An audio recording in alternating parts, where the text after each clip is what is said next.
Unbox the Hoover High Performance with me. First thing in the box were the accessories and instructions I probably should have read. I had to stop filming to struggle with the box to get the rest out, so keep that in mind. If you struggle with mobility, you may need a second person to help. This is why I said I should have read the directions. See the hose hanging when I first turned it on? There's a hook for it that I thought was the cord wrap, but I figured it out. Also, I didn't check the floor height switch, and it started to pull on the carpet fibers in the rug, so be mindful of that too.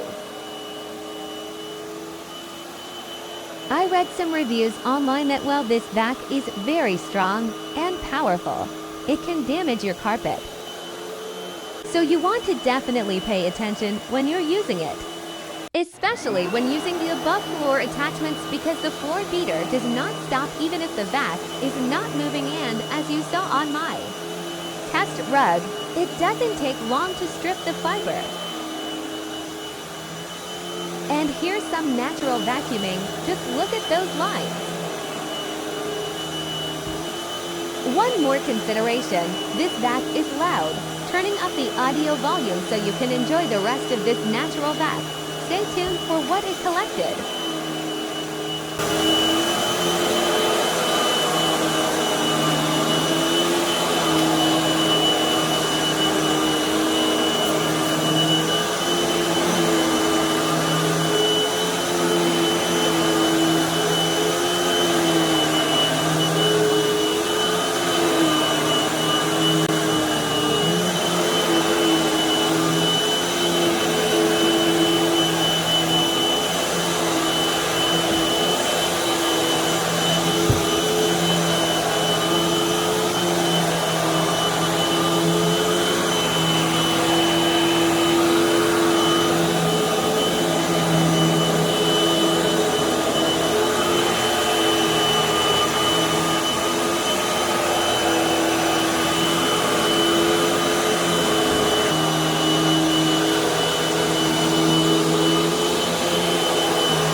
What was picked up, lots of carpet fiber, and some dust and dirt too.